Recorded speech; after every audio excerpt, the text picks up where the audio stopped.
We're live! Hi friends, you're in the Beyondering, exclusive behind-the-scenes pass to an Advent series we're doing for the 4 weeks leading up to Christmas before our next season, season 3, comes to you. We thought, well, why not take advantage of the fact that there's a bit of time left in the year and Advent is upon us, Christmas is upon us. But Christmas is a story that's always told in a very familiar way and often neglects important layers to the story. So we thought we could, have a crack at digging into Christmas in a way that perhaps hasn't been done as often as we'd like it to. So we're doing something a little bit different at the moment. We're going to record and release 4 short conversational episodes, which is just Matt and I bouncing around some ideas and reflections. And we're going to record those as podcasts, but as well as that, we're going to record, which we're doing right now, video of us recording the podcast. So you'll be able to listen to the podcast if that's your way of consuming things, or if you prefer to watch on YouTube, then you can see that as well. This is just a little bit of us before the behind the scenes thing, explaining how it's going to work. So we're going to sit down, we're going to start recording, and I hope you enjoy it. Yeah, Merry Christmas. Happy Advent. All right. There you go. You can have that one. Thanking up. I shall have this one. Can I hear myself? Tutu. All right. Wearing a tutu. Live recording. Sound good? Sound amazing. A little sniffly. That's okay. It's Christmas-ish. There we go. Welcome, listeners in podcast and YouTube land. This is the Beyondering podcast, now in colour, where we explore faith out of bounds. Thanks for joining us for this special, or first of the special Advent series. A series of 4 shorter, more conversational episodes exploring the lead up to this crazy time, Christmas. Lucas, question for you. Gut response. When I ask you what image comes to mind when you think about how Christmas is seen and portrayed, what do you think of? I think of baby in a manger. Baby in a manger? Yep. What's the baby? How does it look? It's small, round. Oh, yeah. Yeah. Is it, you've obviously had a couple of kids. I have. It bloody and awkward, or is it white and... Well, look, that's certainly not how we dress them up in our Advent play at church.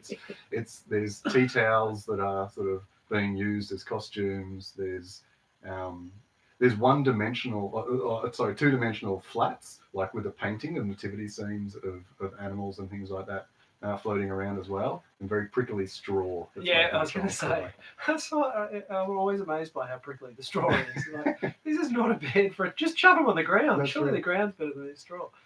So I'm interested in the idea that donkeys are on Christmas cards, and yet donkeys aren't in the biblical story. And innkeepers get their own carols and Christmas cards. They're not actually in the biblical narrative. There's a lot going on in our expression of, our reenactment of, in our living of Christmas that goes on now that's just not faithful to the story. Yeah. And how fascinating that is. Our tradition has evolved way past the actual stories. So for this Advent series, we're kind of interested in the idea that this overly familiar story that we bump into every year has actually become so familiar, we're actually not hearing the story. Or more, we're actually missing. All these layers of dust have formed over this incredibly multi-layered, multi-dimensional story that we're failing to see. We're missing the story. Yeah. I'm really interested in the idea too that our friend Herod gets diddly squat mention. Yeah. So there's donkeys, there's innkeepers, there's all this other... In today's telling of the story. Of the story, yes. Yeah. Where's Herod's carol? Where's Herod's Christmas card? Where's his action figurine? Where's that sort of scary-looking guy in the back of the nativity scene peering over it? Yeah. Today's episode is focusing on Herod because we only have 2 biblical narratives that tell the story of Jesus, and for many people, that's actually not known. Tell the story of Jesus' birth. Correct. Tell the story. Some of the others mentioned Jesus a couple of times, but there's a few references. I wouldn't call them a story. No, but you're right, and that might surprise some people. Totally. That we've got 4 gospel accounts, Matthew, Mark, Luke, and John, but only 2 of them actually, whether they knew of or actually bother telling the birth narrative Yeah, of Jesus, which is a fascinating totally. omission. Or well, we don't. Is it an omission? Is it a deliberate leaving out of? Is it Exactly. what's Great going, questions. why? And not only that, of the two, our Christmas stories are complete mashups of these two totally contrasting stories. Yeah. They don't actually link particularly well. That there's just so much different focus in the various Gospels. And so part of this Advent series is actually to do a bit of sifting out of actually what the different storytellers are doing. So today, when we look at Herod, we're looking particularly at Matthew's Gospel. That opens at very, very, very early in the birth narrative. We just hear this stunning line, and it's in the time of Herod. Yeah. So right from the outset, we kind of, I've always, growing up as a kid, I always just read over that line. But I'm kind of fascinated of what that might have done for a listener to hear Herod. Who was Herod, and what would that have stirred up in the listeners of the time? An early listener of the story. An early listener, yeah. We're talking about a text that was written for people that had experienced immense disruption, and King Herod is one of the drivers of some of the story that they'd be experiencing. Yeah. So let's start with who the hell is Herod? Good question. What do you know of King Herod? Well, and it's a good question because there's actually a number of Herods that we come across in the biblical story, and so I keep needing to go back to sort of unpick and go, hey, which one are we talking about here again? Is that Jenny or Microwave? Yeah, Microwave Jenny. That's right. That's right. So there's a number of Herods, and in fact, I found it just helpful in rereading through. There's actually almost 4 generations that we come across in the story of Jesus that are relevant throughout the life of Jesus. So we can start with a guy called Antipas. Okay, and he had a son called Herod, and who became known as Herod the Great. Okay, and he was the guy who, in that first line of Matthew, as you say, in the time of Herod, this is Herod the Great. He was a big deal. He was a big deal. and he made himself a big deal. He was the Ron Burgundy of the That's right. He was trapped in a glass cage of emotion. One of the reasons he was really important to the Jewish people at that time was that he was responsible for rebuilding the Second Temple. That's right. Okay, so which is the temple that Jesus talks about. I'm going to tear it down again and rebuild it in 3 days. Yeah. Okay, so and for the Israelite people who had been who had been occupied and been exiled, to have the center of their religious life rebuilt again. Yes, under the permission of Rome, under the auspices of Rome. They couldn't do it if Rome didn't let them. But through the kingship of Herod, who was the local king, authorized by Rome to be the guy in charge, he rebuilt the Second Temple. So that was a really big deal. Totally. And as you said, they've just been kicked to the curbside by 4 superpowers. You know, the Jewish people. They can't take a trick. No. The moment they find their feet again, a new superpower emerges, and up come the Assyrians and the Babylonians, and up they come. And yet, amidst this still being taken over by Rome, their temple, their centerpiece that every Jew would visit, you know, would go to Jerusalem for Passover every year, has been built, has been restored. You know, which is a huge thing. And Herod was the man who did it. So Herod did a heap of other stuff too. It's just stunning when you do a Google of the stuff this bloke built. So let me just, before we go more into him, because he's kind of the key Herod, right? He's Herod the Great. But he also had a number of children who also took the name Herod. And so Herod almost becomes a bit of a title at this point that gets shared amongst. One of his children was called Herod Antipas. So he combined his own name with his father's name and created it and had Herod Antipas. There was Herod Philip. There was another range of other Herods as well. Now, and some of those are the ones we'll hear later in the Gospels when they mock John the Baptist. Exactly right. So Herod Philip was the father of a girl called Salome, who danced for her uncle Herod Antipas. So we've got to the 4th generation here, and she's the one who ends up demanding, at the encouragement of her mother, that she'll have the head of John the Baptist. Do I want lamb? Do I want pork? Give me John the Baptist. That's right. You've offered me up to half the kingdom. How about a head on a platter? Yeah, awesome. So that's the 4 generations: Antipas, Herod the Great, through to Herod Antipas, and then on to Salome. And we hear all of these throughout the gospel story. Herod Antipas, the son of Herod the Great, is there is the Herod that's in power during the crucifixion week. Yes. So when they take, the authorities want to involve some of the Roman authorities in this, he puts his hands up and says, I don't want to bar it, keep on going. But so he's the Herod that's in charge who comes into the story at that point in time. So it's fair to say, if you're in the 1st century, and when this story is first written, this story is written maybe 85 CE, so maybe 50 years after Jesus' birth, it's fair to say if you heard the term Herod, you are the hairs on the back of your neck have pricked up. Yeah. This is not a glossed over word. You know, in the same way that if we read, and under Trump, absolutely. you go, well, this guy worked for Trump, whatever it is. Well, and more than that, because in some way, because they're a dynasty, they're a family who pass power down amongst themselves. So Herod not only means the individual, but it's also the dynasty of all of these people. Yeah. They're like the mob family running the thing. Like you don't cross these people. Yes. Like, and they're the people in charge. You don't cross these people because they cross you. Good. Yeah, that's true. And let's go into some of that detail around this Herod the Great bloke. That's right. He was a nasty piece of work. Oh. He was just universally known as one of the most cruel, ruthless, violent, vicious rulers ever. Yeah. You know, so despite the fact that he's put in there by Rome, that he's Jewish, he kind of has these Jewish ties because he's helping the Jewish people get this temple going. He would just rape and pillage different cities. He would go in and sack cities that would follow him. And he was just known for just building all sorts of crazy things to just extend his name and his power. And so he built a mountain. He just literally in the middle of a desert built a mountain. Wow. And in the mountain built a huge kind of ocean in which ships could actually, and we're talking desert, there's not a heap of rain, and he made it literally so that ships could go in there and turn around. And of course, how's this built? On the back of Jewish slaves. He would just grab towns and take them. So he's built all sorts of nut stuff. So the power that he's wielding is Roman power. He's there because Rome has put him in power. Correct. And everything that he does, he's allowed to be as brutal as he is because he's brutal towards the aims of the Romans. Correct.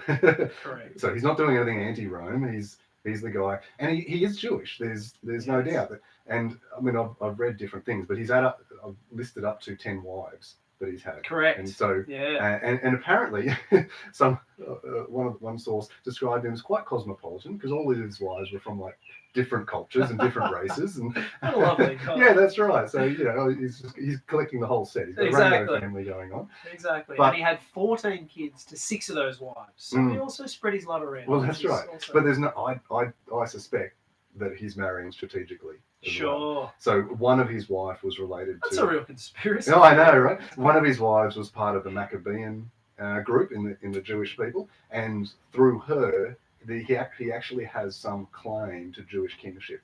So there's a family tie there. So he's able to actually make, broadly make some sort of vaguely legitimate claim to the Romans to say, I should be part of the discussion around who's going to be local king here. So picture we're getting ruthless, murdering. So you mentioned the wives. Well, he killed 1 or 2 of his wives. Well, and he killed his own children. He killed 2 of his own children. One of them begged for his life to him, and he said no, sacked him. He killed his wife's mother. He killed the high priest. And, here he is as representative. He killed his mother-in-law. I mean, that's not part of the Christmas story you often. No. Can we make that into a Beyondering Christmas card for family occasions? We'll give it a crack. But you're getting a picture of this bloke who's just doing everything for his own political gain, for his own extending of his kingdom. So all this other stuff he built a port, he built cities, he built gyms, he built temples, he built roads, he built aqueducts, he built theatres, fortresses. He even funded the Olympics. This bloke was a banana. And of course, all of these things would be, I want to do it, so you go and get as many, slaves as you can and take them off, and you're going to build it. So you and I have been to Caesarea Philippi, where he built this port that you could not build a port. Like, it was rocky, marshy, kind of useless land. And he built in the water. He got all this concrete, poured it into the sea to build these ports, to capitalize on all the ships that are coming up the coastline, going, I can get a piece of them as they come by. So this guy, that's the picture we've got. I mean, that's quite a lengthy, in-depth thing around this guy who is just a nutbag. So when we read the sentence, Mm. in the time of Herod, Yeah. we're freaking out. Yeah. You know, as listeners, we're like, holy moly, Yeah. something's going down. Yeah, that's right. It instantly touches on a live story for people. It's shorthand for power, for Yes. abuse of power. Yes. It's shorthand for oppression. It's shorthand for the local presence of Roman rule, of Yes. empire. All of that comes to mind. As soon as you mention the word Herod, you are reminded Yes. that this is the world that you live in. Mm-hmm. And it's not a friendly, safe world. Yeah. It's a brutal, oppressive world. So that's how it's set up. So let's look at what happens in the biblical story again, only in Matthew's gospel. Is that he hears this idea that an awaited liberator might be born or is about to be born. And so he searches out these wise men to try and work out where might this baby be born and how can I kind of cut it off before it kind of gets any legs. So he's also this king that in no way, Herod the Great was known, as he killed his own wife, his kids, anyone who threatened his own power, he's bopping. So, of course, it fits well with the idea that, hang on, this liberator of the Jewish people, even as a Jew, a Messiah, someone who could offer us hope, is emerging. I've got to kill that. So he seeks out these people from the east, from beyond his own tribe, to try and help him, to try and get a handle on, how he could avoid the threat. Yeah, right? Yeah, that's right. And because, of course, we've mentioned a whole bunch of horrific stuff around him that's not listed. We think we know it from history that's not listed in the biblical account, but one of the stories that is listed is, of course, the massacre of the innocents. Yes. And so there's some questions historically whether that's occurred in that same way, but there's no doubt that that's a believable story. Correct. There's you wouldn't put it past the bloke. Exactly. So Herod dies in 4 BC, as you said. So as you said, a lot of scholars are unsure there's any factor. There's been no discovered evidence that a big killing, a large killing of infants happened. Yep. Some other scholars would counter that and saying, well, Bethlehem, where the killing seems to have taken place, was a really small village, so maybe if 20, it was 30, localized, 50 kids. then maybe, it's a life-changing event for the members of that town. But in the bigger scheme of things, actually those kind of things probably went on all too often. Yeah. So it's unlikely it probably happened, because if it did happen, even if it was localized, even if they had a way of hushing people, in an oral tradition, those stories move from town to town through regions, that this is what's happened. So, but that's kind of fascinating that the author is actually using these accounts and this is classic Jewish storytelling. Never let the facts get in the way of a good story. The writer may have believed it to be true. He may not have, but in terms of Jewish storytelling, it's the lesser important thing. They're retelling what they know is a true story, and that is this baby is going to be a threat to the empire. So something we totally take for granted as we think about the Christmas story is as the opening backdrop is laid out. The backdrop is there is this dark, looming presence, this threat that is deeply fearful of what this Jesus might be to the powers that be, to Rome, to the empire. Yeah, and that's the point, I guess, that we want to try to have with these conversations. That understanding the backdrop colors the rest of the whole story. Yes. Like, you remember when you're a kid, and my kids do it now, but if you're coloring on a white sheet of paper, the picture that you want to draw, it changes the tools you want to. If you're using a black piece of paper, it changes the tools that you're going to use to draw that picture. Interesting. Okay, so the background changes the tools you'll use to tell the story. Interesting. So in the gospel, in the birth narrative, the backdrop actually does some of the storytelling for him. By putting that out there, by naming this as the context of the story, it shapes the way that we then read some of the other elements of the story that are going to be going on. Yes. So we've spoken to John Dominic Crossan in season 1 of our podcast, in our Christmas episode actually. Oh, yes. So go back and listen to that if you haven't already. And one of the points that he makes is there's no point talking about the life of Martin Luther King if you're not going to talk about the civil rights movements in 1950s, 1960s America. You are missing a whole chunk of the story if you are just going to talk about, I have a dream, what a wonderful Yes. speech that was, Yes. but you're not going to talk about the racism, and you're not going to talk about the exploitation and the fear that existed for black people in 1950s, 1960s America, still exists today. And so, of course, but that's the context out of which this man's story arose. That's the context which actually in light of which this man's story has so much power for us. Yes.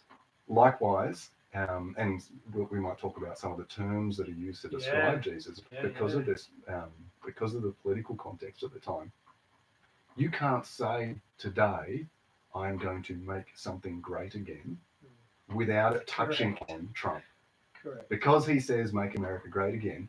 If I were to say, you know what, let's make generosity, make compassion, let's make hope great again, I'm instantly, and the listener knows, I'm instantly making a counterclaim to everything that Trump is. Yes. Because that's the context, that's the background into which I speak those words. And so this whole story, both in the way that the writer of the gospel writer tells it, but then also how Jesus is revealed to live his life later on in the kind of his actions and the way he speaks about himself and the world, are making counterclaims to the context of the wider story. Right from the very start. Yeah. So these words you alluded to earlier that, of course, sit in the backdrop that without a Dominic Cross and without our historians, we'd have no idea about, but for early listeners are deeply aware. Yeah. We hear of Jesus spoken of all these amazing terms: Son of God, King of Kings, Prince of Peace. We've found coins and inscriptions, and archaeologists have helped to see that Caesar, prior to Jesus' birth, around the time of Jesus, throughout his story, Caesar and all the authorities that would come after him would be branded with these names. Caesar demanded of his people, and he would kill you if you did not ascribe to this belief that he is the Son of God. That's right. Savior of the world. Savior of the world. Yep. He created a time of relative peace in this 10-year period before Jesus was born, and demanded and was known as the Prince of Peace. So these are all phrases that are well familiar to listeners of the time. And of course, if you were to use these phrases for anyone else other than for Rome, for Caesar, for the authorities of that time, you would be committing deep crime. You are setting yourself against. It's sedition. It's making a claim against the empire. And Rome had a way of dealing with people. That's right. Well, funny you should mention it. It tended to result in crucifixion. Where have we heard that before? Yeah. That's where this story ends. And this birth narrative we have has Mary told. Your son will be great. He will be called. He will be Son of God. There's these ideas from the very start that make compassion great again. That's right. Counterclaims for this child. Yeah. Who will be a threat to the domination systems, to conventional wisdom, to the voices of Herod, to the voices of empire and Rome. And it's not. I mean, it's important that we note that the order was Caesar was making these claims about himself first, and then the gospel writer is recording those claims about Jesus. It's not the other way around. Yes. It's not like Jesus has come out and said, "I'm the King of Kings," and then later on a political person has appropriated that. No. This is a direct claim against the empire. It's making an alternative claim against the empire. So a phrase we use all the time, kingdom of God, or perhaps better translated, empire of God, if you look at the Greek, is the craziest, most subversive political phrase.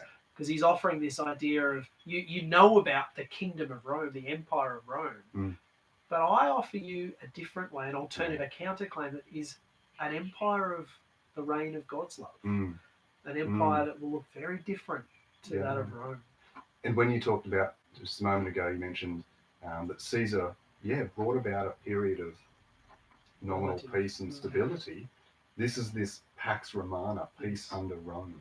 And that peace was brought about through the sword. The peace was brought about through the occupying army. You don't mess with them. There's no fighting, so that, there's peace in that sense. Peace means no uprising. That's right, but it's peace via oppression. And I mentioned before that not only in the words that we use, but the way that Jesus lived his life was a counterclaim to that. So when we read of later stories in the life and ministry of Jesus, where Jesus says, go into people's homes and say, peace be upon this home. This is this shalom Yes. which is a counterclaim. It's not shalom means the peace of God be with you. Okay, so go into people's homes and say the peace of God be with you, not the peace of Rome. It is this complete counterclaim that's saying exactly as you say, not not the peace brought about through oppression, but the peace brought about the reign of God, not the reign of Caesar, but the reign of God. They found coins with the inscription of peace by military victory, by military might, I think it was. But of course, the peace they're talking about is very different to the shalom. That's right.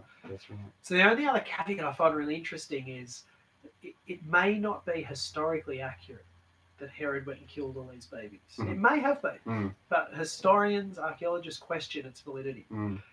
We do know, and you mentioned the dates before. So he reigned up until 4 BC. Now, obviously, you go, well, that doesn't match up because Jesus was born 0. Well, no, historians think that we probably got those dates wrong. Yes. So there's some conjecture around that. What we do know is that the reign of Herod came to a conclusion around about the time that Jesus was born. Correct. We don't know exactly when it is. But we also know that by the end of his life, Herod was mad. Yes. Like he was... During his life, perfectly so. That's right. But he just went downhill, and whether it was sickness or whatever it was, but he was unwell. He was mad crazy. So these kind of these stories were believable about him because... Totally. But here's another thing in terms of Jewish storytelling, and again, we don't know that historical, but secondary to that, if you're a Jewish person and you hear of the idea of infant killings by this person who with slave labor would create cities and aqueducts, and who do you get taken to? You get taken to Pharaoh. You know, a Jewish person, when they hear about the killing of infants, this is a Jewish people that retell the story of Passover every year, of the firstborns that are killed, unless you put up So there's this other hidden, and it happens a lot in Matthew's gospel. There's all these references, hidden references to Moses and throwbacks that Jewish listeners would just get that we don't. Yeah. That there's this other hidden throwback of here's the current Pharaoh, here's the current, slave labor wielder, and so that's another hidden layer in this multi-dimensional Christian text. Yep. So there's a lot of a backdrop. When listeners are hearing this birth narrative that we tell now in nativity scenes with beautiful white things and angels and multitudes, we've picked out the beautiful aspects, but the story starts with this dark looming backdrop that says in the time of Herod, and infants were killed, and there's this threat to a rule. So let's take that a step further and wonder, in hearing the story afresh today, what might it mean to consider this counter-narrative?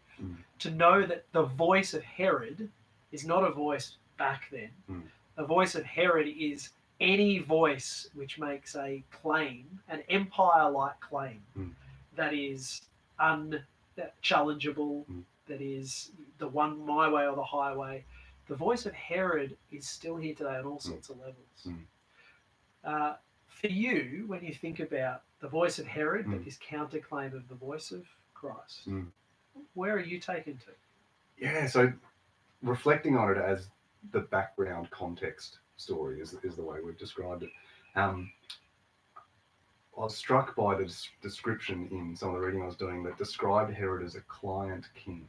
So he was, as we've already described, he was put in place by Rome. So a puppet king. He was, that's right. His power came because he was installed by the domineering empire. And what it tells me, or what it reminds me of, is that the most insidious cruelty of enslavement is actually causing the enslaved to become their own oppressors. Okay, so thinking about that Tarantino movie, Django Unchained.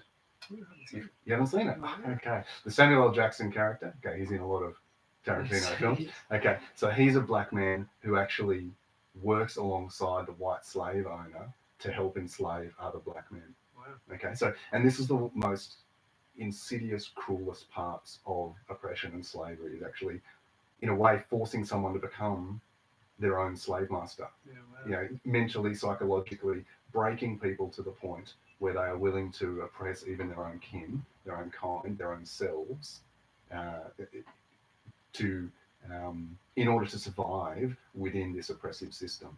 Okay, so it's degrading. It's the most divisive aspect of oppression. So what it makes me think about today is how are we enslaved? How do we participate in our own enslavement, participation in these oppressive systems today? So it's things like by mindlessly participating in consumerism in the lead up to Christmas. You just think about how busy and hectic Christmas is. Have I written all the right cards to all the right people? Have I, I've got a shopping list of all the presents I have to buy because there's an obligation there, which is not what gift is about. And if I don't meet this obligation, then the relationship is fractured rather than how is giving this gift an expression of this relationship, right? And so we participate in late night shopping. We're absent from our families because we're out rushing, trying to get the last minute gift to fill those obligations. And so in this kind of way, we're actually participating in our own enslavement. We prop up this system of hyper consumerism and self-perpetuate it. And so the other idea that it makes me think of is we have these constant conversations about non-trading days. Like, should there be football on Good Friday? Or should you be able to go to the shops on Good Friday or on Christmas Day or whatever? And I'm kind of maybe strangely conservative about this, but I'm actually happy for there to be some days within the rhythm of our life where we say, some parts of my life can't be bought. They're not going to participate in this economic transaction, in the system of economic transaction. So I don't care how much penalty rates you're willing to compensate me with. Family time can't be replaced and it can't be bought. And that's a priority in my life that's going to exist outside the consumeristic economic trading kind of system. So that's the question that Herod rises for me. How do I participate in my own enslavement in these systems? Yes. And so the voice of consumerism, of needing to consume, needing to be a part of this system, is a huge voice of Herod. That's the empire that says you need more, you need the best, you need to look a certain way, you need to be contributing to this economic system. And if you're not working this amount, if you're not earning this amount, then you're falling short of the expectations. So that's a lovely invitation of Christmas to ask what it means to opt out of the consumeristic machine. And a system that I sit back and go, little old me can't challenge this. Little old village dweller can't fight Rome, can't fight Herod, but we can't stop that machine. That's right, I can't stop that machine. But can I be a spoken wheel? Can I live a different life here and now in my own little place? Yeah, that's great.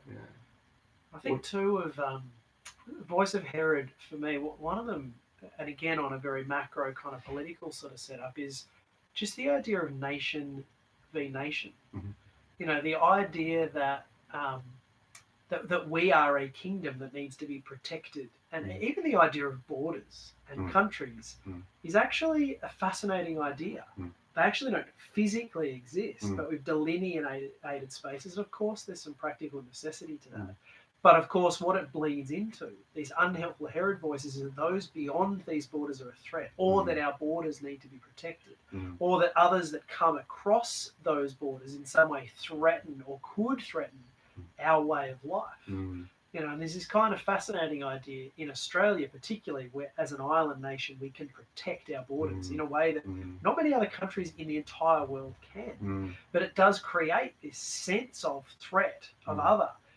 And of course, in reality, we're all just people. Well, it creates a sense of entitlement as well. Absolutely. I have the right to, we will determine who will come here and the manner in which they come, which is the great quote from a former Prime Minister. Exactly. And a hilarious idea where there's a convict settled nation. Most of us have a very short attachment to the very land that we're on.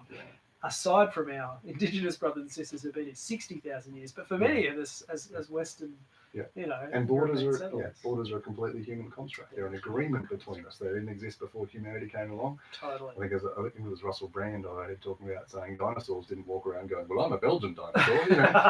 That just didn't exist. So the degree to which we're willing to exclude people or diminish people because they come from the other side of some border is just the degree to which we're willing to hold slavishly to this agreement, this construct of this false Herod voice that says this is mine, or you threaten your difference is a threat to mine, or that we want to make a claim on who you are and whether you're allowed to be here. And I just find that idea so challenging. And of course, in Australia, we have this horrendous setup where those who are seeking asylum, and of course, when you are, and of course, at the moment, we're one of the very few countries in the world that indefinitely detain people who are trying to get here, that we don't want them to be here. If you're in Europe, you walk over a border. If it's here, we get you and we lock you up for years on end indefinitely. And it's, of course, an abhorrent idea when you think, well, we are all human beings. So take it another step further to think that 90% of the people in us have been officially processed as a refugee, which means they are fleeing persecution. A well-founded fear of persecution. Well-founded fear. They need help. They need refuge. They need safety. They need support by our fellow human brothers and sisters. And we lock them up and disallow their interests. And of course, this can only exist when the voice of Herod says you are a threat, or you aren't following the correct lines, or whatever narrative we want to peddle. It's only as a result of this fake, arbitrary. It for me, as I hear the Christmas story and picture a Jesus who himself becomes a refugee, he's unsafe in his own land and flees to Egypt. That I am deeply challenged by these political ideas of Herod today, that say who's in and who's out, and how the land should be run, and how we will operate. It's another voice of Herod for me. And those kids from that area aren't worth as much as these kids from this area. And so I get to decide I'm going to wipe them out. That's horrendous. That's just a horrendous. But it's an all too common story in human history. But the Christmas story, the birth narrative of Jesus, is a story that speaks in opposition to that and makes a counterclaim about how the world could be. So that's the voice of Herods that operate on kind of a macro scale. These large political voices that offer a way of control and of how life should be. That, of course, we can go with and will go with unless we become awake to it. Of conscription and enslavement to a system, the status quo. Correct. So let's look at another layer, and that is that of conventional wisdom. So another way in which the voices of Herod exist. So the kingdom of God, as distinct from the kingdom of Rome, the kingdom of empire, the kingdom of Herod. For me, I'm interested into what you think about when you think of the way Jesus offers a different way, a way against conventional thought and conventional wisdom. Well, in some ways, it's the choice that the gospel writer has made to tell the birth narrative. Like we talked before about some gospel writers chose not to tell the birth narrative, either by choice or just ignorance, but the two have told them. And that's instructive, I think, that to talk about hope and a saviour as one who brings hope, as being this totally vulnerable, totally innocent, powerless child from not into a wealthy family, not not the positions of power, but from the back blocks, from the backwaters, beyond the black stump kind of idea. This is a nobody from nowhere, and yet this is as important as it gets. It's a lovely idea. So the challenge to conventional wisdom, that hope can emerge in times of great despair, of times of complete surprise, that it doesn't come from the powerful, the strong, the known, but the... That's right. It can come in unexpected times, from unexpected places. I love it. Not from Yeah, because we're all great at creating strategic plans and to addressing the answers to our own problems. Yeah. But how open are we to the wisdom of the complete other? Yeah. You know, to something completely new, to something completely unconventional, completely unexpected. Another voice for me of Herod, of conventional wisdom, is just how individualistic our culture is, and we're told that you are an island. It's kind of this inherent kind of idea that we've totally lost any genuine sense of how interconnected we are. And I really faced this fully when I lived in the Philippines for 8 months and was astounded. Of course, a much more communal society than we are. But something that brought it home for me was when we began having a conversation around insurance and superannuation. Okay. And they were really astounded at the concept of insurance. They're like, well, wait, so you as an individual put money away somewhere for a time when you might need it to, rebuild a house or to look after yourself. So you've got money available, but you put it away in case you get in trouble. Yep. For that rainy day. You warehouse it. You warehouse it. And they said, for us, our community is our insurance. For the Philippines is the most susceptible to natural disaster of any place on the planet. And you name a natural disaster and they're likely to cop it. Yeah, well, there's 3 typhoons go through every Christmas season, isn't it? It's nuts. Yeah. It's nuts. And they just know that. Super typhoons, they call it. it. Yeah. It's crazy. Yeah. And in the face of that, in the knowledge that you will have your house at some point sacked, they say, but community is our insurance. When our house gets ravaged, family kicks in, community kicks in, and they'll give everything they've got because they know, because they are a connected human, that when you lose your place, the same happens back again. Yeah. So you're open-handed, you give all you can, and you receive all you need. Yeah. And it's not a utilitarian kind of transaction of, oh gee, I better look after you so that correct. So that when my house gets knocked down, I'll be looked after. It's a credit point, thanks. That's right. No. As you say, we are connected, and the need present right now is too great for me to hide my money away or to warehouse it somewhere. Only for my own purposes. Exactly. So for me, there's myth, this Herod voice that exists in our culture that says, you've got to store up warehouses. You've got to look out for yourself because no one else will. You've got to... Whereas actually, I think the way of Jesus is surrendering to the fact that actually we are radically connected and we can actually rely on each other so much more than we do. I get stunned by the idea that we do dinner 2 meters away from the next concrete block that's next to us and we're all making our dinners and we could actually more creatively think about what would communal dinners look like? What if we cooked one in 4 and we just spread around? Or our babysitting, rather than ship them off to daycare, what would it look like if we raised our kids more in a village? This idea that we are an island, we're separated from everyone else, is a deep myth that our culture wants us to buy into so that we utilise these systems, so that we... Well, and so that we can consume. Correct. Like how many, if you live on a small court or on the street that I live on, every single property here owns a small motor mower. Correct. But do we all need our own motor mower? Are we all mowing the lawns at exactly the right time?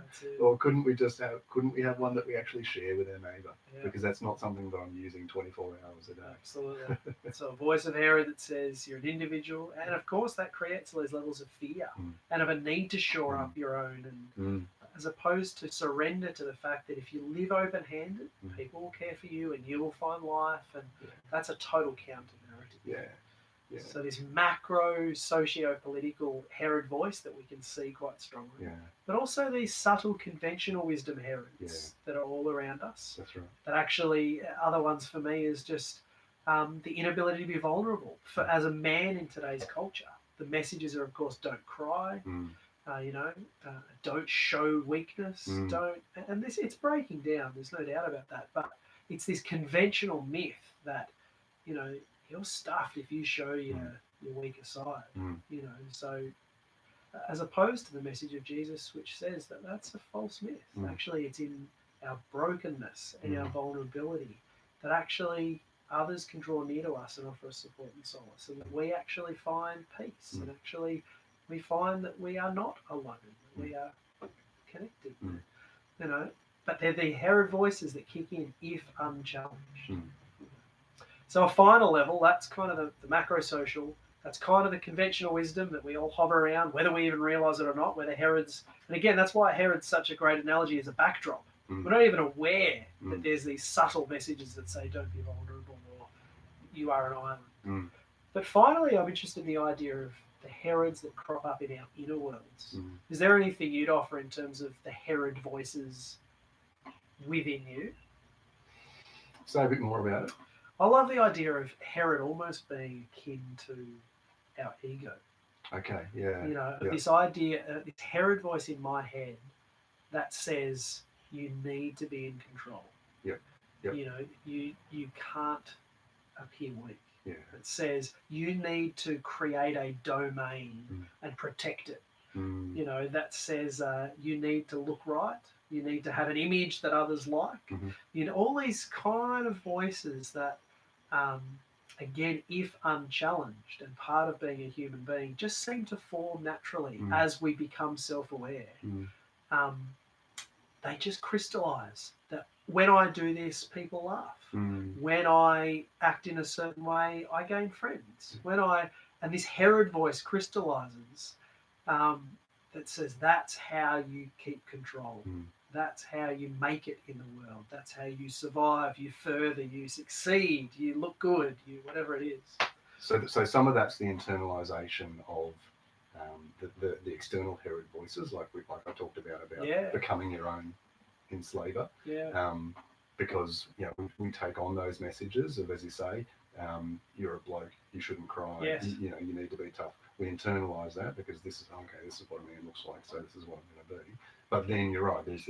There is also present this innate ego level need of, and maybe the historical Herod exhibits it. Of, I feel threatened. I'm going to go and kill some babies. Yes. Because I can even be threatened by someone as small and powerless as this. Absolutely. And so we lash out at people. And so in all sorts of ways in our life, I feel unsettled, I feel unsafe, I feel threatened, I lash out. That's the common ego response. Totally. Because it's the heart of survival as a human being, the trauma of being a human. We search for security and significance. And so we we attach to all sorts of ways that give us security and significance. But of course, love doesn't actually occur if we live out of a place of security and significance. That doesn't open us up to intimacy or to connection or dependence or interdependence. So for me, it's so fascinating because security and significance is kind of necessary. We kind of fall apart without our defense mechanisms. But if we autopilot those defense mechanisms, if we just keep giving Herod the mic in our internal world, if we don't find the Christ voice, if we don't find the little manger within us that says, okay, that helped me feel okay in the world, but I just need to drop that voice or quieten that voice down because I actually want to be vulnerable with this person. Or I actually want to say, I need help. I don't want to say, I've got this all together.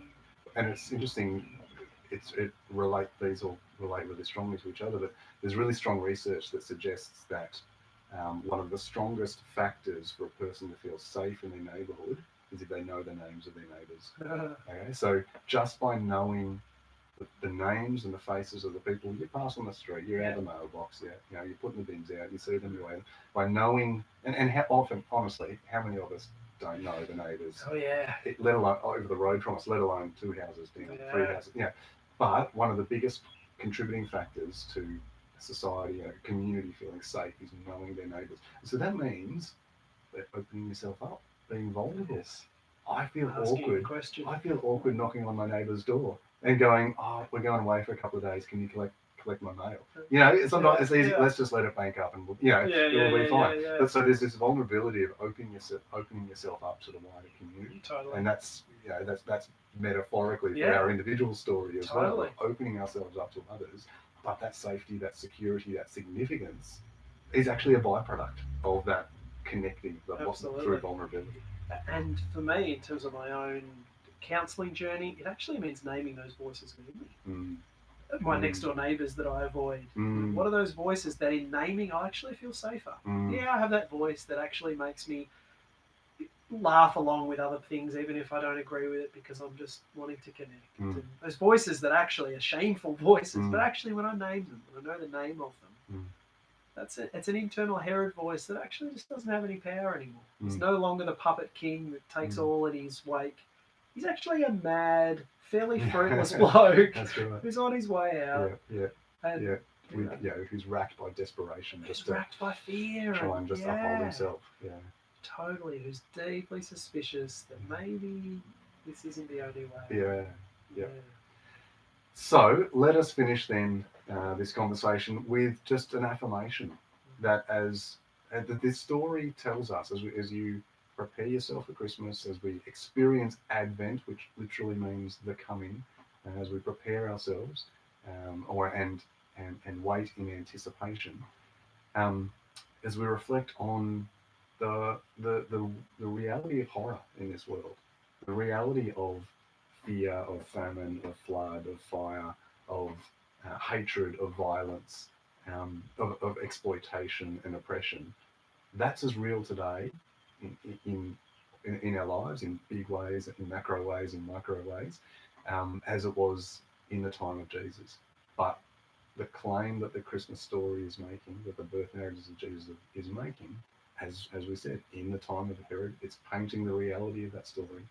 The claim that these stories is making is that even in such times, the presence of the sacred can emerge, hope can be born. And so that's our hope. Michael Learning's poem is "Love is born." Love is born with a dark and troubled face, and in the most surprising places, love is born. So as we face this question around what are the voices of Herod for us today? Are they big macro voices, a political system that just seems to march on, or is it just conventional wisdom? Is it just those voices that say this is the way life's supposed to be, this is how you're supposed to play the game? Or whether it's even those voices of Herod within us, we're all left with the question of what are those voices of Herod? And what does it mean to know that, even knowing that Herod exists and functions and continues to march on his army, that the voice of Christ, that this baby that offers an alternative narrative in that context is born and offers an invitation to follow. So there we go, folks. That wraps up episode 1 of our short Advent conversational series. Make sure you join us in the coming weeks. We've got 3 more conversations to come. We're going to explore a bunch of different topics in the lead up to Christmas. Stay tuned. We will release these at the same time or shortly after the audio release. Thanks for coming, Beyondering. Thanks.